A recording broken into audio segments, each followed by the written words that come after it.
In the last video, I covered how we can create Azure Event Hub service and land data using the custom payload. I'm going to put the link of that video in the description box so that I can take a look and see how to create that in order to move to this video. So in today's video, I'm going to practically walk you through how to generate and stream data to Azure Event Hubs using Python in VS Code editor. Then we'll connect to the Azure Event Hub and stream the data to the event house using Event Stream in Fabric. Finally, we're going to build real-time dashboard and Power BI report on top of the data. So if you're new to this channel, please click on the subscribe button and toggle on the bell icon to be informed of new videos. So let's get started. Before we dive into the end-to-end project, let's understand what is Fabric Event Stream and Event House. Fabric Event Stream allows data engineers to bring real-time events into Microsoft Fabric, transform them and route them to various destinations without writing a single line of code.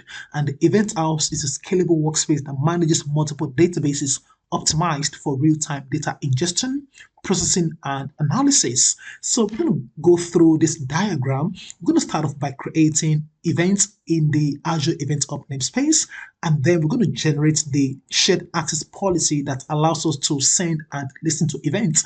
Afterwards, we're going to come to the VS Code editor and create a folder and a Python file, and then we're going to generate a sample finance data that we're going to stream into the Azure Event Hub.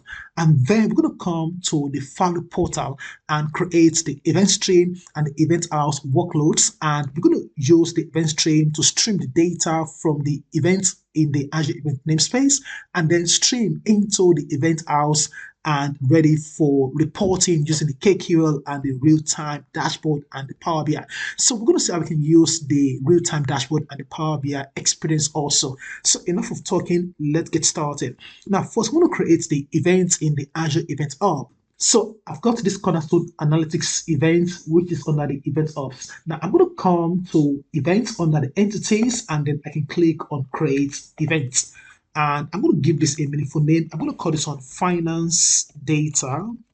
And then I'm going to maintain the partition count as 1 for this exercise. So for the retention, this is going to be cleanup policy delete, and the retention time is just 1 hour. Now you can have up to 24 hours, which is just a single day. So once I'm happy, now I'm going to click on Review plus Create, and then once this is validated, I can click on Create. So we can see the finance data events hub has been created. Now I'm going to click on it, and then I can see in the overview we have all the essential information like the resource group, location, and so on and so forth. Now we want to go ahead and create the shared access policy. So in the left hand pane, so click on the shared access policies under settings and then click on add. And then I'm going to call this one finance SAS key. You can use whatever name you like. And then I'm going to use the manage. This allows us to send and listen to events sent to this finance data event hub. So click on create. So this is now created. I can click on that, and then we can see we have the primary key, primary connection string, secondary connection string, and the SAS policy ID. So we need the primary connection string as well as the name of the event in order to authenticate in the VS Code editor. So I'm going to come to the VS Code, and then we want to create a folder and a file and just write our code. So I'm going to click on open folder, and it's going to open to my laptop. So I'm going to go to my VS Code workspace. So I want to create a folder here, and I'm going to call this one Azure Event Hub. So every file will be stored inside that folder. So I'm going to click on it to enter the folder and then select folder. So we can see we have the Azure Event Hub. So I want to create a file. So click on this, and I'm going to call this one finance data. And I'm going to type in .py because we're going to use the Python language. So as soon as I click enter, we can see we have the Python code. Now, before we go, it is really important to install the necessary dependencies. So I'm going to come to the terminal, and I want to create a new terminal. So I'm going to pip install Azure Event Hub. So we can see in my case, this has been satisfied. But in your case, if you're doing it for the first time, all the dependencies will be installed. That's fine. Now I can go on and move this down a little bit. So I'm going to come here and just paste my Python code and walk you through the code. So I'm going to scroll up, and first we are importing the necessary library. So from Azure.Event Hub, we are importing the event of producer client and the event data. And then we're also importing the random because we're going to generate some data randomly. And then we're also importing the time JSON. Now that's going to be written in JSON. And then we're importing the time to generate our time, year, and the month. So we're going to specify the Azure event of connection string and the event of name in order to authenticate. So we can say we have this variable equals to whatever we pass in here, and then this event of name, and then we're going to pass in the value. And then we're going to have this create a producer client to send messages to the event of. So we have this variable equal to event of producer client dot from connection string, and inside open and close brackets we have this con underscore str equal connection string, so equals to whatever value we store in here, and the same thing for the event of equals to whatever value we provide as the event of name. And then we come to the sample list for generating random data. So we can see we have this list. So we have this product. So we're going to randomly pick either laptop, smartphone, tablet, and so on and so forth in this curly brackets. The same thing applies for the segment, region, state, categories, and discount band. And then we come to the generating our simulated finance data. So we have this product equals to random.choice, and it's going to be picking any of these list of product from this variable. The same thing applies to the segment and so on and so forth. And then we're going to generate a random date. So we have the date.now function equals to strf time, and we have the date format, and the same thing applies to generating the year and the month name. And we come to generating our financial value. So for the unit sold, we're going to generate value between 1 to 50, and this is going to be using the random.roundInt function. And then for the price, so we're going to be rounding with all the value to 0. So we have the random.uniform. So this is going to be from 50 to 2000. And then for the sales, so we have this unit multiplied by the price. So this is like a calculated value. And then we have the cost of goods sold, which is sales multiplied by the random.uniform 0.50.8, round to 0, and then we have the profit. So I'm going to scroll down, and then in this dictionary, so we have product segment. So these are essentially what we are returning. Now let me quickly go to the final path. So this is going to be produce or generate any data from every 3 seconds. So this is fine. Now we can't run this because we do not have the connection string and the event of name. So let's go ahead and fetch the connection string. So I'm going to come to the portal, and then I'm going to go to this connection analytics, and then we can go to the finance. And I can come back to the shared access policy, and then we can go to the finance SAS key, and then I can copy the primary connection string, and then I can come back to the VS Code editor inside this single quote. I'm going to paste that in carefully, and then I'm going to come here and produce the name of my event up. So this is finance underscore data. So copy that. I can come back to the VS Code editor inside the single quote. I'm going to paste that here. So I can go on and use this run Python file. Click on that, and let's see what happened in the terminal. So we are saying, yeah, this is sending data. So we can see we have the send. So this is the first batch, and then we have this. Let me just move this up a little bit so that we can see what's going on clearly. So we can see there are some data that has been sent to the event of, which is absolutely fantastic.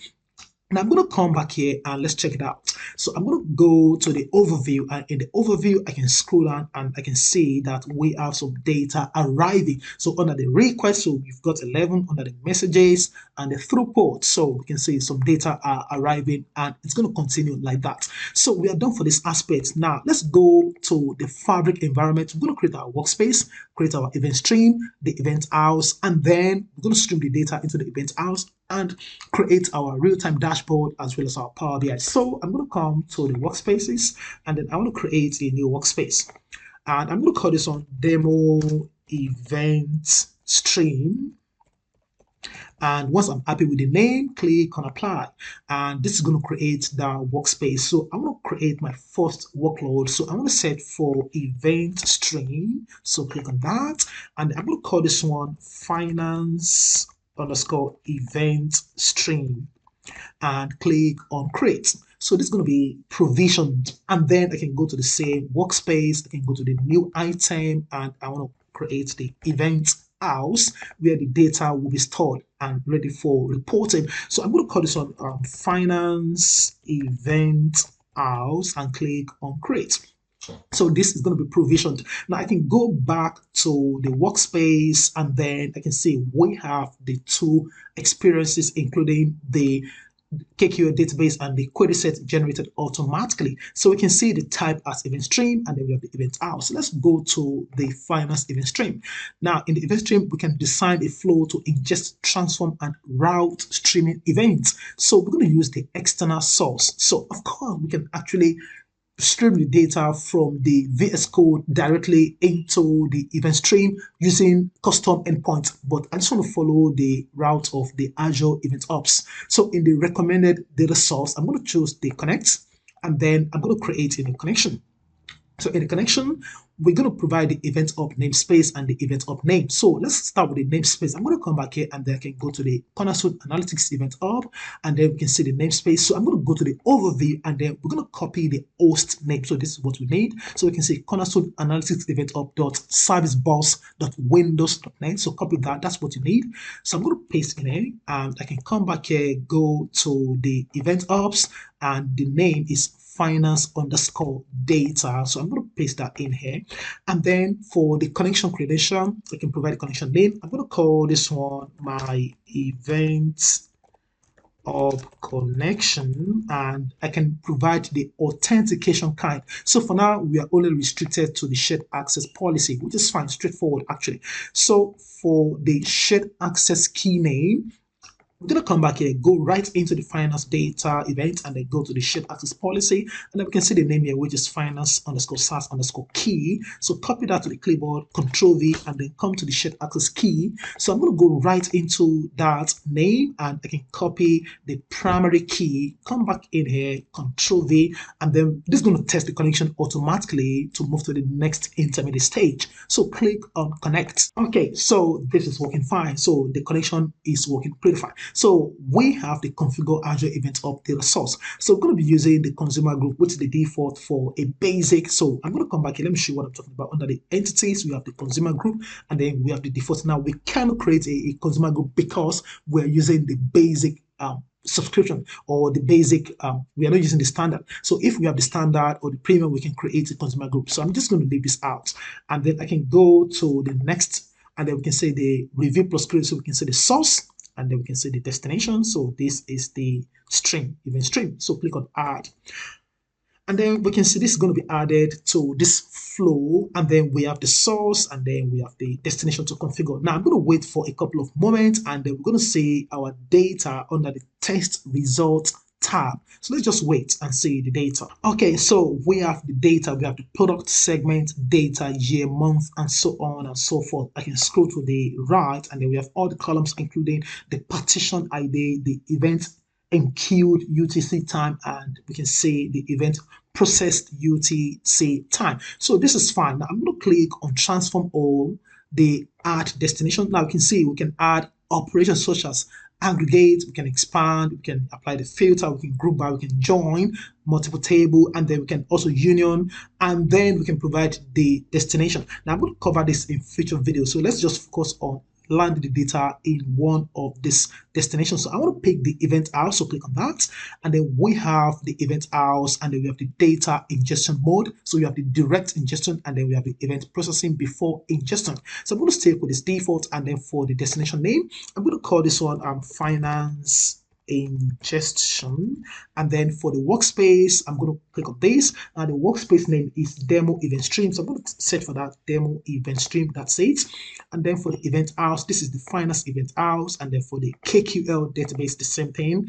And then we have the KQL destination table. Now, because we do not have table, so we're going to auto create the table, and I'm just going to wait for this to load, and I can create the table automatically. So I'm going to click on create table, and I'm going to call this one finance, and click on done, and the input data format is JSON, and this is going to activate ingestion after adding the data source. So I'm going to click on save, and this has been saved, and then we can see. So for now, we can't see anything until we click on this refresh, and this might take about 5 minutes in order to see data, depending on how voluminous the data is. So click on refresh. All right, so we can see the arrival of our data. So we have the columns, the product, segment, date, year, month, and so on and so forth, which is absolutely cool. Now we're going to go ahead and publish to the event house. So I can click on this publish, and it's going to start gathering the topology, and then we can say successfully published. So we're going to wait for the ingestion to fully be loaded into the event house. So we can see we have this loading on the side here, and then we have the loading on the ingestion side. So this is the source and it's the destination. So I'm just going to wait for some couple of minutes, and we're going to see some radio button around here. So the radio button tells us that yes, this has been successfully ingested into the finance ingest event house. All right, so we can say we have this active on both sides. So we can actually deactivate the source, we can deactivate data streaming into the destination. So this is fine. Now I can click on this live, and I can click on this edit to edit the flow. I can also click on the editor. So for now we can't see any data. I can just click on this refresh. So as soon as I click on the refresh, I'm just going to wait for some couple of moments, and we should see the data. We can see we have all the data, which is absolutely awesome. Now I'm going to go to the finance here, and I can click on this refresh, and I can click on this. So this is going to take me to the other side, that's the KQL, the event house. So I can see the finance table here. So when I click on that, I'm going to see the information such as the name of the database table and the finance, the namespace rather, 3 namespace. And then we can see the data activity tracker. So this is the arrival of some data. So for now, we've got 74 rows. Now I can click on this to expand and say the names of the column, which is cool.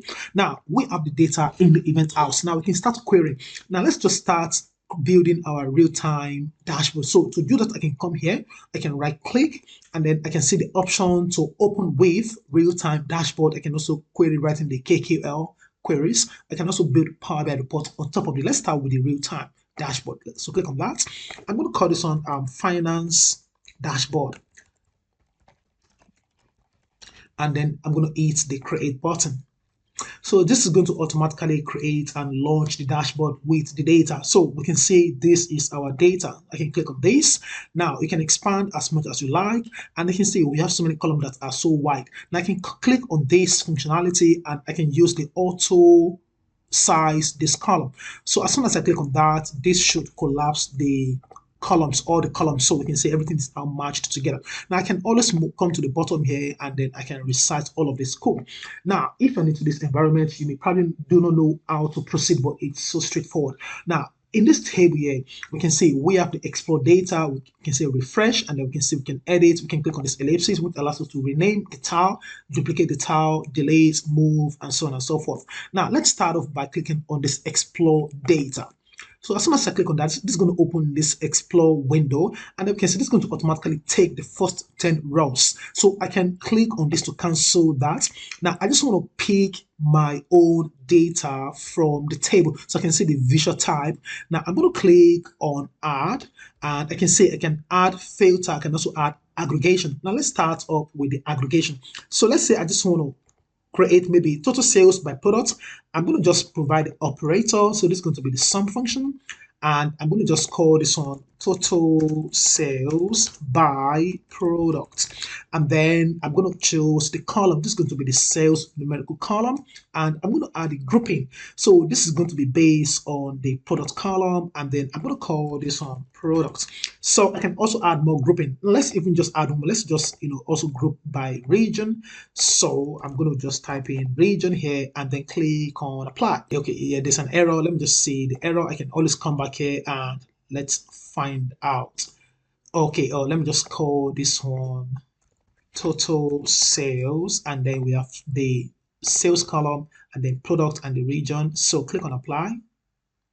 Okay, yeah, this is working fine. So we can see we have products, and then we have the region and the total sales. Now we have the functionality to pin to the dashboard. So click on that. So I can pin to this dashboard. So I'm going to call this one total sales by product and region. So click on create. So we can see this is now here, which is absolutely cool. Now again, I can resize this as much as I like, and I can move this to one side. Okay, so this is just how we can build aggregation. So we can see we have the total sales for the gaming console, and then for the East region. Now we want to see how we can create some card. So let's say we want to display the total sales total units and the profits. So I'm going to come to this. I can use this all over and over. So I can click on that. Again, I'm going to get rid of this. I'm going to add my own personal. I'm going to click on the aggregation and I'm going to select the same sum function and I want to select the sales. And I'm going to call this one total sales. This is going to be the name displayed on the card. And I'm not going to add any group. I just want to, create a card like the card in Power BI. So I don't know why I'm getting this error. So because of this, there shouldn't be any space actually. So click on apply. Okay, so we have this value 4,165,251. This is going to change. Now I can pick the visual type. Now I don't want to say table. I just want to say a start. Now start is the same thing as card in Power BI. So you can say this is going to give us a singular value. Now we have another option called the multi-start. Now this is going to say, let's say we have more than one value. It's going to display all of them. I'm going to show us in a moment. Let's go with the start and then click on pin to dashboard. I'm going to call this one total sales and I can click on create. So we can see I've got a card here which looks so awesome as far as I'm concerned. And then let's also create the total units. So again, I'm going to get rid of this. I'm going to add my own aggregation. So again, I'm going to sum the units columns. So let me just look for that. Okay, units sold. I'm going to call this one total units. I can use underscore, that's fine. So click on apply and then I'm going to choose the start again. So I can see the value, pin, and I'm going to call this one total units. And then click on create. So this is going to be created and I can position this underneath here. And let's just do one more. Let's do profits. So again, I'm going to get rid of this. You can see it's actually so easy to use, not so difficult to be honest. So click on the sum and I want to pick the profit and I'm going to call this one profits and click on apply and I want to pick the card and click on pin and I'm going to call this one profits. And once I'm happy, I can click on create and it's going to be attached to that dashboard. So I'm going to move this here. Now let's say I want to see total sales by segment in a pie chart. I'm going to come here again.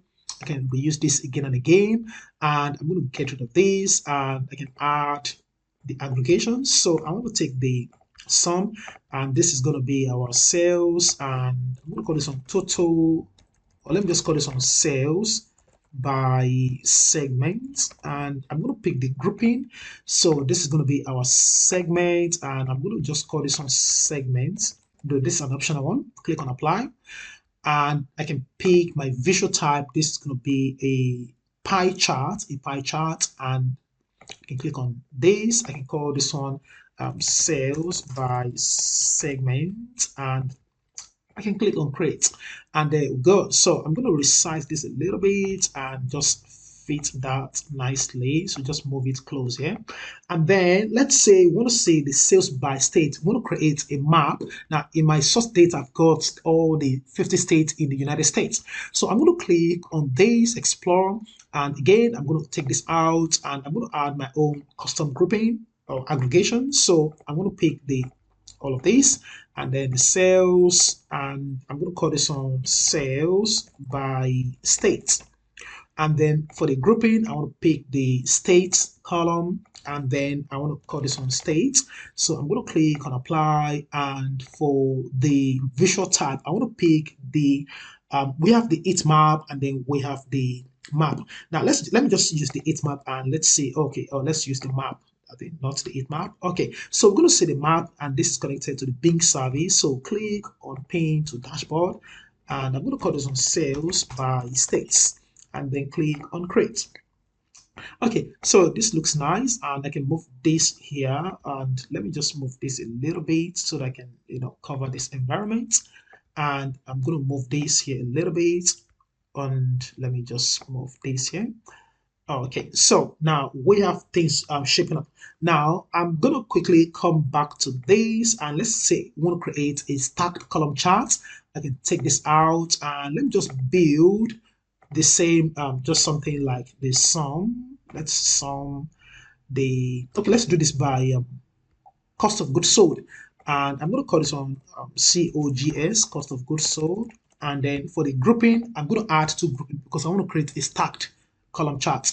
So I'm going to add, let's say I want to group by the Okay, let me just group by the category, and I'm going to call this one category, and I'm going to add another grouping similar to what we've done. Let's say we want to group by the region, and I'm going to call this one region, and this is going to give us this cost of goods sold by region and category. Now I'm going to pick the column chart, and then we can see we have the normal column chart, and then we have the stacked column chart. So we also have the stacked 100% column chart, and then we have the bar chart. So you can explore all of these. So just pick one of these, and we can see the preview. Click on this, and then we're going to call this one cost of goods sold by region and category, I believe. Okay, category, and then click on create. Okay, so this is now created. I can move this here a little bit, and I can come here. I can resize, okay, as much as I like. And let me just move this up a little bit, and I can come here and perfectly, fill the whole place so that no space is visible.